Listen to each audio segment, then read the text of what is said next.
Chapter 1. On that mysterious and foreboding night, the heavens unleashed their fury upon the world below.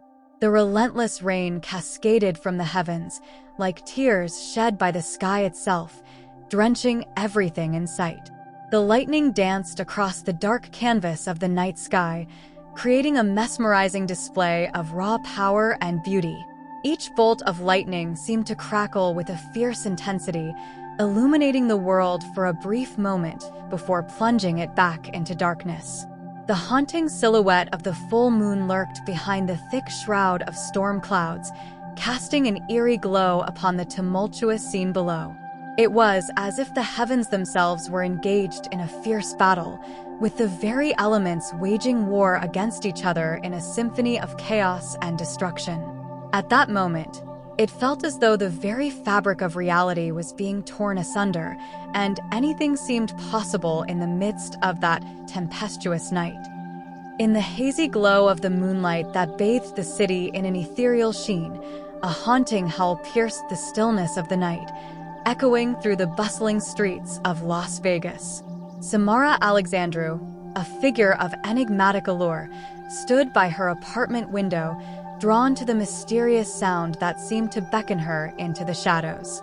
With an air of quiet confidence, she gazed into the distance, her long black hair cascading like a veil around her shoulders, framing eyes as blue as a sunlit ocean. Her olive complexion seemed to glow in the moon's silver light, lending her an otherworldly beauty that captivated all who dared to look upon her. She was a riddle wrapped in enigma, her thin nose and lips betraying nothing of the secrets she held close. Clad in a form-fitting black tank top, jeans, and combat boots, she exuded a sense of quiet strength and untamed beauty, a wild spirit in the heart of the glittering city. As the howl faded into the night, Samara turned away from the window, a sly smile playing at the corners of her lips, her gaze filled with the silent promise of adventure and mystery, a lone wolf in a city of lights. As she heard the howling, she knew there was something that needed to be done. She dashed to her closet, opening her doors, exposing a closet full of weapons. She first grabbed a 22-inch machete, strapped it to her back. Next reached for 2 full-size pistols, designed to shoot bigger, faster, flatter, and further. Put them in the holsters located on the thigh of each leg. Then finally grabbed the M16 rifle, holding it in her hands. Ready to go out in the open world, looking for these creatures of the night.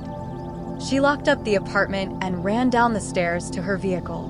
When she reached the parking garage, she grabbed the strap, put it around her shoulder, lunging it to her back. Throwing her leg over her MTT420RR, known to be the fastest street-legal motorcycle, with a sleek, dark look to the bike. She started up the engine, revving it up, preparing to set off to find this creature. As she pushed open the creaking gate to the garage, the stormy weather seemed to mirror the tumult within her mind. The tires screeched in protest as she peeled out onto the rain-soaked streets, the howl echoing in the distance like a ghostly call from the shadows. Ignoring the instinct to flee, she steered towards the south where the sound seemed to beckon. With a mixture of apprehension and curiosity, she leaned into the unknown, chasing the mysterious howl like a siren's song in the night. The storm raged on, but she was determined to uncover the secrets that lay hidden in the heart of the city. Scouring the city under the cloak of night, the sound of the mysterious creature echoed through the empty streets like a haunting melody. She only knew of its existence through the whispered tales of her parents, a creature of myths and legends that lurked in the shadows, its presence felt but never seen. As she moved cautiously through the dimly lit alleys, the anticipation hung heavy in the air, a palpable tension that seemed to tangle with the flickering streetlights like a dance of shadows.